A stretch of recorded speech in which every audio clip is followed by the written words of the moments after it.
In the quiet heart of a village nestled between hills and the lush, green embrace of a vast forest, the river flowed, tender and eternal. It was the lifeblood of the land, a crystal ribbon that glittered under the sun and whispered secrets to those who listened. The villagers knew it as the river of life, but only a few, the wise elders and the ancients, understood that it was also the home of spirits, ancient and powerful. Among these spirits was Jinwei, the river maiden. Her form was ethereal, like a mist hovering just above the water, with skin that shimmered like moonlight and hair that cascaded like silver streams, flowing forever with the current. She was a keeper of the river's soul, a guardian of its secrets, and a spirit bound to it for eternity. Her song, soft as the breeze and sweet as the dawn, carried across the water, weaving magic into the world. One evening, as the sun dipped beneath the horizon and the sky painted itself in hues of pink and orange, Jinwei stood at the river's edge, her bare feet barely touching the water. Her spirit was restless, the wind teasing her hair, as if urging her to look beyond the river, beyond the safety of the forest that had been her world for so long. It was then that she saw him. A young man, a mortal, stood on the opposite bank, his silhouette outlined by the fading light. His presence was like a spark in the quiet stillness of her world, and for a moment, Jinwei forgot the weight of her immortal existence. He was tall, his features sharp but kind, his eyes dark like the river at night, yet there was a warmth in them, a warmth she had never known. The man was a stranger to her, but something in his gaze pulled her closer, as if the river itself was calling her to him. Days turned into weeks, and their meetings continued. The man, whose name was Iji, would visit the riverbank every evening, drawn inexplicably to the water's edge. Jinwei, too, would appear, always just out of reach, her form flickering like a reflection in the water. They would speak in whispers, their conversations like the gentle ripples on the river. He spoke of his life, of the village he called home, of his dreams and desires. And she spoke of the river, of the world beyond the human realm, of the timelessness she had come to know. As the days passed, Jinwei felt a longing she had never known before. The eternal bond she shared with the river began to feel like a cage, a chain that bound her heart to a world that was not her own. She dreamed of being human, of living in the world of the living, to feel the warmth of the sun on her skin, to laugh with him, to walk beside him as one. But she was a spirit, and love between the realms was forbidden. Yet, the more time they spent together, the more her heart yearned for him. She knew that her immortality meant nothing in the face of the longing that consumed her. One fateful evening, as the moon rose high in the sky, casting its silver light upon the river, Jinwei made a decision. She would sacrifice her immortality for him. She would leave the river, leave the spirit world behind, and become mortal, just to be with Iji.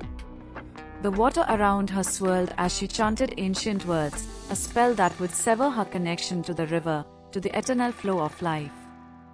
With a final, sorrowful glance at the river's depths, Jinwei felt the magic take hold of her. The shimmering light that surrounded her flickered and dimmed, her ethereal form solidifying into that of a mortal woman. Her heart beat with a new rhythm, her lungs filled with the air of the world she had longed to join.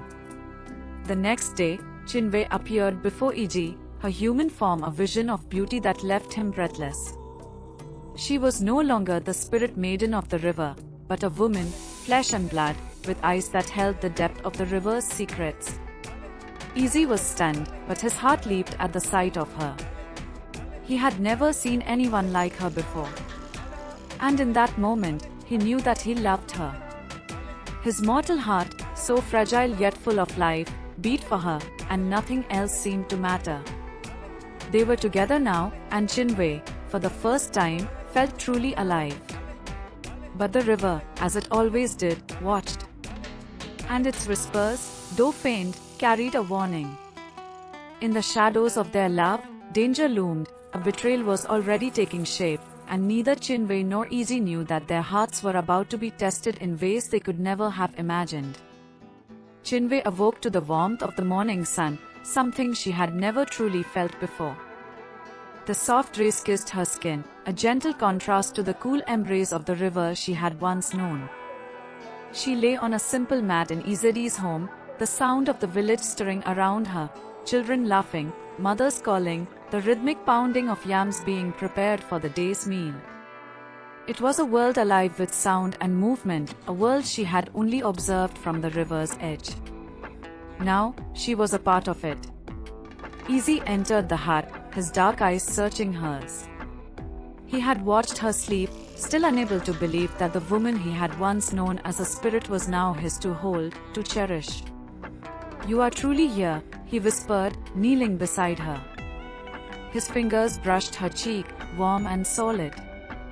"I am here," she replied, her voice softer than the morning breeze. He exhaled, pulling her into an embrace. "I will take care of you, Chinwe. I swear it." His words settled into her heart, soothing her lingering fears. She had given up everything for this, her immortality, her home, her power. And yet, sitting there with Izzati's arms wrapped around her, she believed it was worth it. The villagers were slow to accept Chinwe. A woman with no past, no family, no known history, she was a mystery, and mysteries often led to suspicion. The older women whispered behind their palms, questioning where she had come from, how she had suddenly appeared in Izzati's home. But Izzy, proud and unbothered, ignored them. "She is my wife," he told them simply, and in time, the whispers faded. Chinwe adapted quickly, learning the ways of the village, how to pound yam, weave baskets, fetch water from the very river she once called home.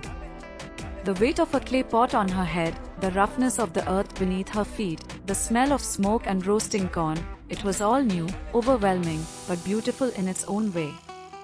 Yet, there were moments when she missed the river. At night, she would sit outside, staring at the flowing water under the moonlight, feeling its pull in her bones. She no longer belonged to it, but it still whispered to her, reminding her of who she had been. Izzy noticed. One night, he joined her, his fingers intertwining with hers. "Do you regret it?" he asked, his voice careful, uncertain. She turned to him, searching his face. "No," she said, though deep in her heart, a tiny seed of longing had begun to grow. "I chose you, Izzy. I will always choose you." His smile was full of relief as he leaned in, pressing a kiss to her lips. "Then that is enough for me." For a while, it was. As the months passed, Izzati's attention began to drift. At first, it was small things, coming home later than usual, speaking with less warmth, turning away when she reached for him. Chinwe tried to ignore it, to convince herself that love changed over time, that mortal life was simply different from the eternal devotion of spirits. But then, she saw her. A woman from the village, beautiful, full of laughter, with a presence that drew people to her like bees to nectar. Her name was Adanna. She was bold, unafraid, and she had been close to Izzy long before Chinwe had ever stepped onto mortal land. At first, it was just glances between them, lingering touches, conversations that ended too quickly when Chinwe approached. Then, whispers began to rise again in the village, not about Chinwe this time, but about Izzy and Adanna. Chinwe felt the shift in her bones before she saw the truth with her own eyes. One evening, she followed him. Through the winding paths of the village, past the huts, beyond the trees, until she reached the place where Izzy and Adanna stood close, their hands entwined, their laughter soft in the twilight. Her heart shattered.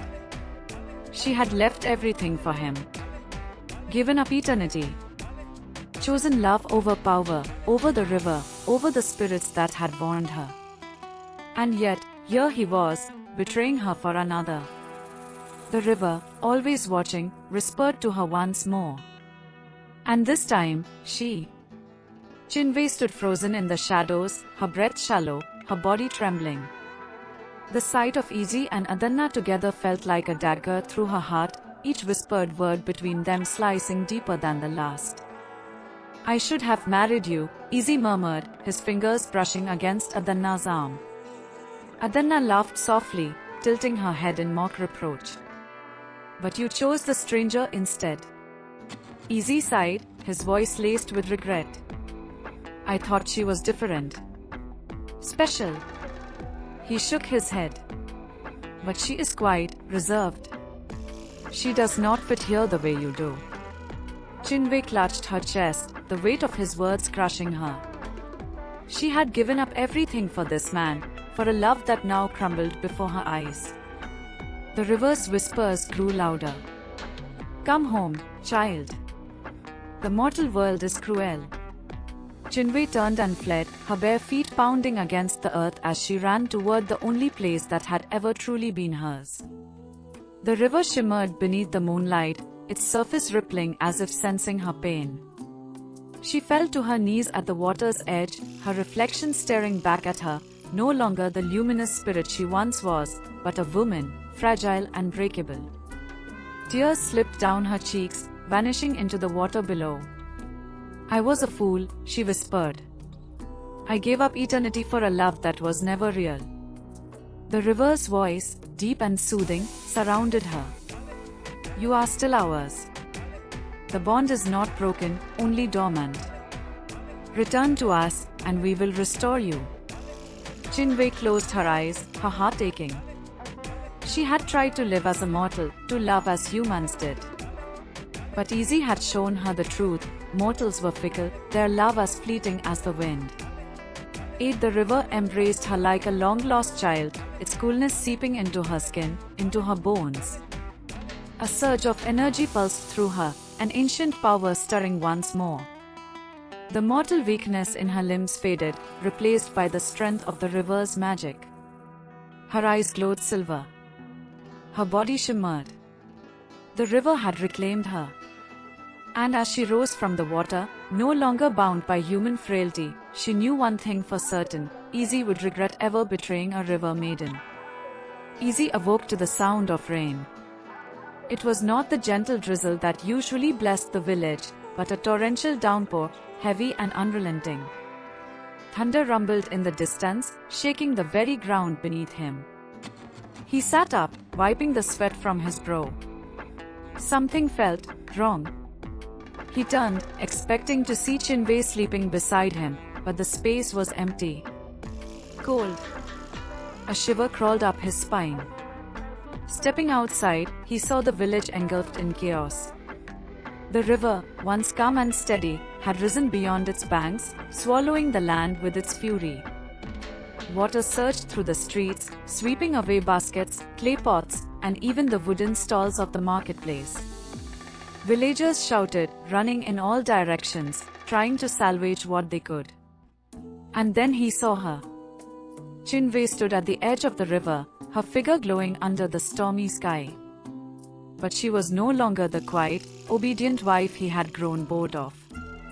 She was something greater, something terrifying. Her hair flowed like liquid silver, her eyes shone with an airy light, and the water curled protectively around her feet like it recognized its true master. She had returned to the river. Izadi's heart pounded. He stepped forward, his voice unsteady. Chinwei. She lifted her hand, and the river surged violently, forcing him back. The power she once suppressed now radiated from her in waves. Did you think I would not see? Her voice was calm, but beneath it, there was something dangerous. Did you think I would not hear your betrayal? Easy swallowed hard. Chinwei, please. I made a mistake. A bitter laugh escaped her lips. A mistake? The river roared in response to her fury. I sacrificed everything for you, Easy. I gave up my immortality, my home, my power, because I believed in your love. She stepped forward, and with every move, the water followed. But you threw me aside like I was nothing. His mind raced. He had never feared her before, not when she was the quiet, devoted woman in his home. But now, standing before her, feeling the weight of her magic, he understood his mistake in full. Chinwei was not just a woman. She was a force of nature. Chinwei, he begged, falling to his knees. Forgive me. Her gaze held him in place, unreadable. The rain soaked them both, but she stood untouched by the cold. Forgive you. She tilted her head, considering his plea. Then, with a flick of her wrist, the river stilled. The water, which had threatened to consume the village, hesitated at her command. I could drown you, easy. I could take everything from you as you took from me. He trembled. Please. For a long moment, she said nothing. Then, she took a slow breath and spoke, her voice softer this time. No. Izedi's eyes widened, confusion flashing across his face. I will not destroy you, Chinwei continued. That would be too kind. She raised her arms, and the water receded, withdrawing from the village, retreating back into the river's embrace. The storm quieted, the sky clearing as the river obeyed its mistress. Izzy exhaled in relief. But then, Chinwei smiled, a sorrowful, knowing smile. You will live, Izzy, she said. But you will live knowing that you lost me. You will wake each day and remember what you had, and what you will never have again. With that, she turned, stepping into the river. The water rose to meet her, wrapping around her like an old friend, pulling her into its depths. And just like that, she was gone. The river calmed, the village saved, but Izzy remained on his knees, staring at the water in despair. Because he knew, no matter how much time passed, no matter how deeply he regretted his betrayal, Chinwei would never return to him. And the river would never let him forget. Days turned to weeks, and the village slowly recovered from the flood. The marketplace was rebuilt, the homes repaired, and life resumed its steady rhythm. But Izzy remained haunted. Every night, he awoke drenched in sweat, Chinwei's voice echoing in his mind. You will wake each day and remember what you had, and what you will never have again. He tried to push her from his thoughts, to convince himself that he had made the right choice. But the river would not let him forget. Each time he walked by its banks, he swore he heard her voice in the water, felt the air shift as if she were watching him. Sometimes, he saw glimpses of silver beneath the surface, her hair, her reflection. He could never be sure. One evening, desperate for peace, he knelt by the river, his hands digging into the wet earth. Chinwei, he whispered. If you are there, if you can hear me. I was wrong. The water remained still. I should never have betrayed you. His voice cracked. I was a fool. He hesitated, then exhaled, his heart heavy. I loved you. A ripple spread across the surface, slow and deliberate. Izedi's breath hitched. Chinwei. Silence. Then, the water shimmered, and for a moment, he saw her face. But it was not the face of the woman who had once loved him, it was cold, distant, untouchable. She belonged to the river now. Izzy reached for her, but as his fingers grazed the water, her image dissolved, vanishing beneath the surface. The river had answered. She was gone. And she would never return. Izzy stumbled back from the river, his chest rising and falling in ragged breaths. He had seen her, felt her presence, but she was beyond his reach now. No amount of begging, no words of remorse could bring her back. The weight of his betrayal settled like a stone in his stomach. That night, he dreamt of her. She stood in the river, her silver hair cascading over her shoulders, her eyes filled with something unreadable. Not hatred, not love, just knowing. You will never find peace, Izzy, she whispered. He jolted awake, the room thick with silence. His body trembled, drenched in sweat. It was just a dream, he told himself. Just a dream. But the days that followed told him otherwise. The river's retribution. At first, it was small things. His fishing nets tore too easily, his crops withered despite the rain, and no matter how much he ate, a deep hunger gnawed at him. Then, the whispers began. Have you noticed Izzy? He looks thinner. I saw him talking to himself by the river. Perhaps he angered the gods. The village, once full of admiration for him, began to look at him differently. He saw it in their eyes, the doubt, the suspicion. He heard the hushed conversations as he passed. And then came the worst of it. One evening, he walked to Adanna's home, desperate for comfort. She had been the one he had chosen over Chinwe, the one he had thought would make him happy. But as he reached her doorstep, she stepped back, her expression guarded. Adanna, he said, reaching for her. Please, You should go, Izzy. Her voice was firm. He frowned. What? Why? She hesitated before answering. The village says you are cursed. His heart pounded. You don't believe that? She didn't meet his eyes. The river has not been the same since Chinwe returned to it. The waters grow restless when you are near. Fishermen lose their catch. Storms rise without warning. She shook her head. The river is angry with you, Izzy. And I cannot risk sharing in your punishment. His hands curled into fists. Adanna, please. But she had already turned away. He stood there for a long time, his throat tight, his vision blurring. He had lost everything. That night, as the village slept, Izzy made his way to the river one last time. The moon cast a silver glow over the water, making it shimmer like the strands of Chinwe's hair. He knelt at the edge, his hands gripping the earth. Chinwe, he whispered. I am nothing without you. The river rippled. I was a fool. I see that now. His voice broke. I would give anything to undo what I have done. A gust of wind swept through the trees, and for a moment, the river stilled. Then, ever so slowly, the water parted. A figure emerged. Chinwe. She was as beautiful and otherworldly as ever, her glowing eyes fixed on him.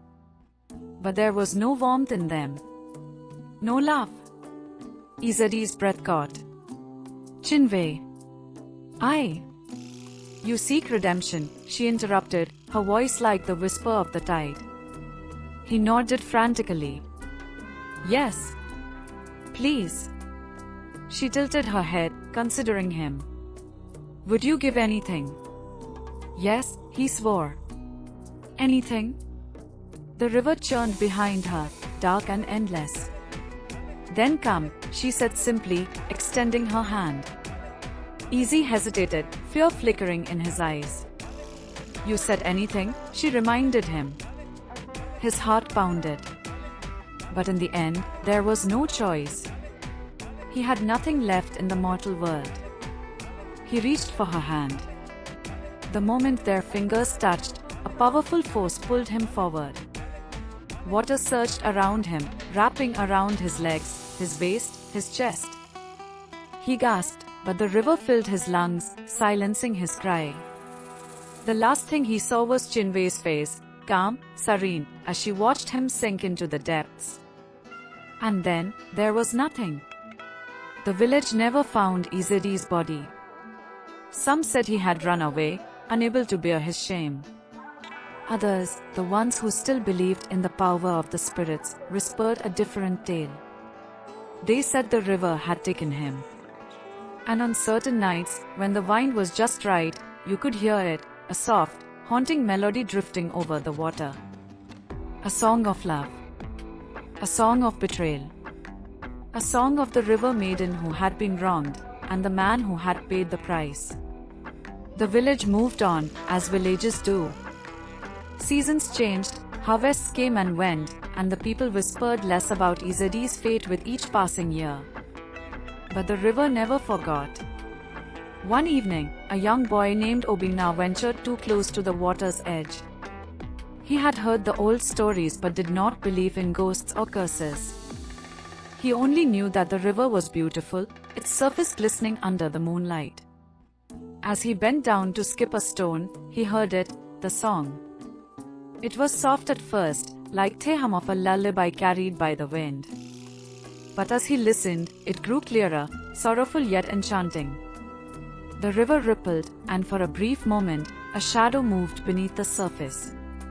Obina gasped and took a step back. "Who's there?" Silence. Then, ever so slowly, the water parted. A man's face appeared, pale, distant, eyes wide with longing. His lips moved, but no words escaped, only bubbles rising to the surface. Obina's heart pounded. He recognized the face. Every child in the village knew the tale. It was Izzy, trapped beneath the river. Forever. Obina stumbled back, nearly falling. The figure in the water remained, watching, pleading, as if begging to be freed. But the river had claimed him. Obina turned and ran, his feet kicking up dust as he raced back to the village. He would tell no one. Because some secrets belonged to the river alone. And the river never let go. The end.